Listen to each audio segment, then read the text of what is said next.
Hello, how you doing?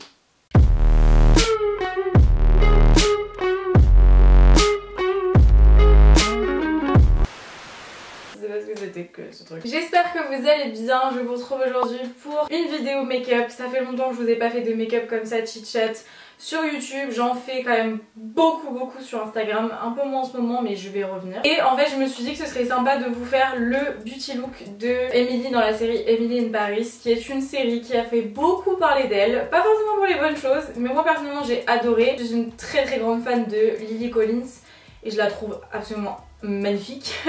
Et j'ai trouvé son look make-up hyper cute et simple, soft, léger, mais pas mal pour l'automne et l'hiver qui arrivent. Donc je me suis dit que ce serait sympa de vous faire le tuto, même s'il n'y a rien de bien sorcier, je préfère vous le dire. Mais je trouve ça sympa d'en faire aussi pour tous les goûts et pour tout le monde. Tout le monde n'a pas forcément envie d'avoir un make-up ultra sophistiqué ou ultra intense. Tout simplement, tout le monde n'a pas envie de se casser la tête dans sa salle de bain tous les matins. Donc voilà, here I am. Je vais attacher mes cheveux comme ça on sera tranquille. Et on va commencer. Première chose que je vais faire, je vais faire mes sourcils. C'est ce que je fais toujours en premier et je vais vous montrer du coup comment je l'ai fait en ce moment parce que ça m'a été pas mal demandé. Je prends un petit savon. Voilà, c'est un savon que j'ai acheté il y a super longtemps. Vous pouvez prendre n'importe quel savon, je pense que ça fonctionne avec tous les savons possibles. Ensuite je prends un espèce de Fix Plus. Moi j'utilise ça, vous pouvez utiliser de l'eau, c'est juste que c'est bien en brumisateur.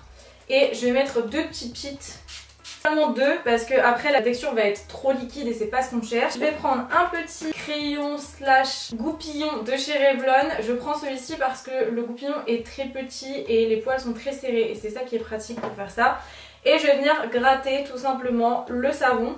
Et donc quand vous savez que c'est la bonne texture, c'est quand ça commence à faire des petits grains de savon en fait. Faut pas que ce soit trop sec ni trop mouillé comme je vous ai dit. Ça m'a pris un petit temps avant de bien imprimer ça dans ma tête. Je vais brosser mes sourcils avec en appuyant bien à chaque fois et ça va venir les fixer et les plaquer. Si vous voyez que la texture est trop sèche, là par exemple c'est trop sec, vous remettez un petit peu d'eau et vous y retournez. Vraiment avoir la bonne texture. Et du coup j'applique ça. Une fois que c'est fait, ça devrait ressembler à ça. Je vais faire le deuxième.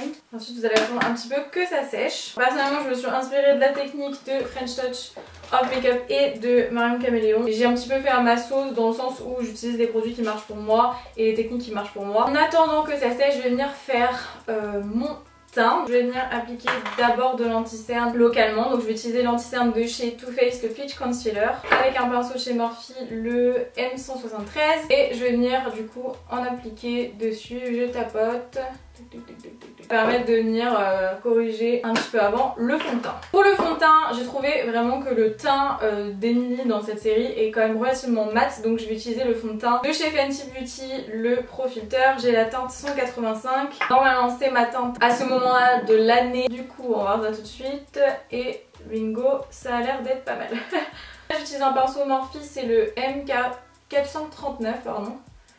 C'est le pinceau que j'adore utiliser en ce moment pour appliquer mon fond de teint, c'est rapide et efficace. Je vous recommande si vous l'avez jamais testé, il est pas mal. Où j'ai déjà mis de l'anti-cerne, je le fais doucement, je tapote pour pas déplacer la matière, ce serait débile. Je sais pas vous, mais moi personnellement j'ai adoré la série. Il y a eu beaucoup de commentaires comme quoi c'était très cliché, que c'était too much, que ça représentait pas Paris comme ça l'était vraiment, que sa vie était bien trop belle, etc. Que sa chambre de bonne elle faisait genre 50 mètres carrés. Je suis assez d'accord sur pas mal de choses. Maintenant ça reste une série. Le but étant de créer du divertissement, moi je cherche pas forcément à ce que ce soit hyper réaliste. Je pense que c'est un peu comme tous les films à New York, aux États-Unis, où ils nous montrent un plan de la vie là-bas qui est pas forcément réel, je pense, à chaque fois. Donc moi ça m'a pas dérangé, mais après ce n'est que mon avis. Personnellement j'ai adoré cette série et j'ai hâte de voir la saison 2. Une fois que j'ai fait ça, je vais venir réappliquer de l'anti-cerne sur mon bouton, enfin ce qu'il en reste. Tac tac tac tac tac tac tac. Et je vais venir mettre mon anti-cerne. Celui-ci c'est celui de chez Pat McGrath, c'est le Skin Fetish Sublime et j'ai la teinte L5. J'adore cet anti-cerne, vraiment mais de plus en plus. Je le trouve hyper couvrant, j'aime bien la texture et j'aime bien son fini, il a un fini vraiment mat mais sans que ça durcisse le regard. Je vais venir prendre le même pinceau et je vais venir commencer à estomper la matière pour avoir le maximum de couvrance. Petite éponge et je vais venir estomper. Dites-moi si vous avez aimé la série et dites-moi quel est votre personnage secondaire préféré. Parce que moi personnellement j'adore Emily. Il y a plein d'autres personnages secondaires. Moi évidemment j'ai adoré Mindy et j'ai adoré Gabrielle. Of course. Je vais venir ensuite fixer mon anti-cerne avec la poudre de chez Pat McGrath, la Skin Fetish Sublime Perfection Blurring Under Eye Powder. C'est très long en teinte light. Pareil, une poudre que j'adore, elle est incroyable cette poudre. Et donc je poudre bien mon dessous de l'œil. Donc avant de poudrer le reste de mon teint, je vais terminer mes sourcils. Je vais prendre un petit pinceau poudre, ça c'est un Zoeva 132. Je vais prendre un peu de poudre libre, transparente. Je vais venir tapoter légèrement sur mes sourcils pour vraiment fixer le tout. Et surtout enlever ce côté un peu gluant, enfin glissant et décollant du savon pour que le produit que je vais mettre après adhère beaucoup plus facilement à la peau. Et donc pour redessiner mes sourcils, je vais utiliser le Brow Pen de chez Anastasia Beverly Hills que j'adore. C'est devenu vraiment mon produit coup de cœur favori. Je vais utiliser la teinte Medium Brown en premier. Et du coup je vais faire un effet de poil à poil. Maximum de concentration. Je vais venir faire l'autre côté. Ici c'est plus compliqué de mes deux sourcils. Quand j'ai par exemple un gros trou justement, je prends la teinte Dark Brown en plus pour un peu plus de dimension. Ok, une fois que c'est fait, je vais juste nettoyer le dessous de mon sourcil avec un anti-cerne. Next, on va venir poudrer tout le reste du visage, donc avec la poudre Make Up For Ever, poudre libre super mat. Voilà. Qu'est-ce que je voulais dire de plus? Rien. Est-ce que j'ai mis le bouchon? Je perds tout, c'est dingue. Hop, hop, hop, hop, hop, hop, hop. On va passer du coup aux yeux. Les yeux c'est hyper simple, c'est très léger, c'est très soft, mais ça ajoute, il y a quand même un petit quelque chose qui fait que ça ajoute au look. Elle a un espèce d'aplat de couleur très léger, très light, d'un rose mauve. Il est vraiment très léger mais ça habille quand même son regard. Donc moi je vais utiliser la palette Charlotte Tilbury Luxury Palette dans la teinte Pillow Talk qui est un classique et je vais utiliser du coup cette teinte là. Pour l'appliquer je vais utiliser un pinceau estompeur, ça c'est un Sigma F40, j'arrivais plus à voir tellement c'était effacé. Et du coup j'en applique vraiment sur toute ma paupière mobile, on y va un petit peu à l'arrache, pas besoin que ce soit très précis, il faut juste que ce soit partout, voilà. Et vu que c'est un pinceau estompeur, de toute façon la couleur sera estompée, il n'y aura pas de démarcation. On met légèrement en ras de cils inférieur parce que j'aime bien faire le raccord. Hop, voilà, très simple. Je vais venir ensuite prendre la couleur un peu plus foncée dans la palette. Je vais venir faire mon ras de cils inférieur et supérieur avec pour marquer la ligne de cils, histoire de définir un petit peu plus le regard. Rien de fou, encore une fois, très facile. Ensuite, je vais prendre un petit crayon Kohl couleur beige, couleur peau. Donc ça, c'est un Zoeva en teinte Carnat. Et je vais venir en mettre un petit peu en muqueuse inférieure.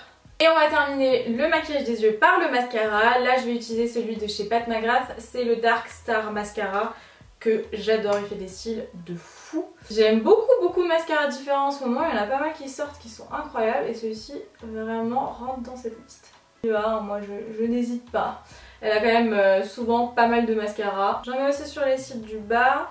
Maintenant on a fini avec les yeux, on va passer sur le reste du visage. Donc je vais tout d'abord appliquer un bronzer pour un peu réchauffer mon teint, le structurer. Elle a légèrement le teint structuré à ce niveau là. Donc je vais prendre mon bronzer de chez Charlotte Tilbury que j'aime énormément. C'est le Airbrush Bronzer et ça c'est la teinte de Medium. Je vais utiliser le pinceau qui va avec que j'adore également. J'en applique, je commence par tapoter et ensuite je fais des mouvements circulaires pour bien estomper. Un petit peu sur mon front pour réchauffer mon teint. Ensuite je vais appliquer un blush. Là je vais utiliser le blush rosé de Laura Mercier. Donc c'est les Blush Color Infusion que j'aime énormément, ils sont géniaux. Et là par contre le blush est quand même bien présent sur la plupart de ces looks. Donc on y va, bon on ne veut quand même pas ressembler à un clown mais on reste généreux tout de même. J'en mets un petit peu sur mon nez parce que j'aime bien. Et on va bien évidemment finir avec les lèvres qui sont pour moi le point emblématique de ce look. Ça dépend un peu des jours, elle a eu du rouge mais elle a souvent une espèce de rose qui m'a beaucoup fait penser au rouge à lèvres Mère de chez MAC que j'adore, donc c'est celui que je vais utiliser. Parfois c'est un peu plus brun, c'est un peu plus foncé, mais on va partir sur ça et je vais faire mon contour des lèvres avec un crayon à lèvres de chez Kiko. Je sais pas si c'est encore dispo et ça c'est la teinte 310 que j'ai depuis une éternité et que j'adore.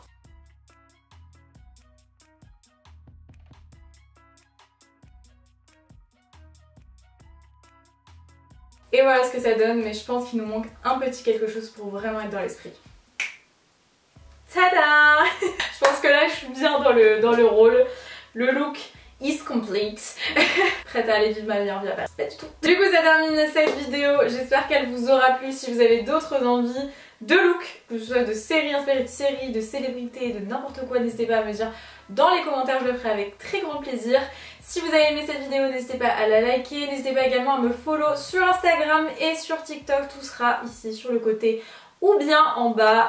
Je poste régulièrement, donc n'hésitez pas. Si vous n'êtes pas abonné à ma chaîne et que vous avez envie de voir d'autres vidéos de ma part, n'hésitez pas à le faire également, ça me permet de m'encourager et de poursuivre ce que je fais. Donc merci beaucoup si vous le faites et merci à vous de m'être aussi fidèle depuis autant d'années. Je vous en remercie mais vraiment du plus profond de mon cœur. En tout cas moi je vous fais plein de bisous et je vous dis à très vite pour une prochaine vidéo.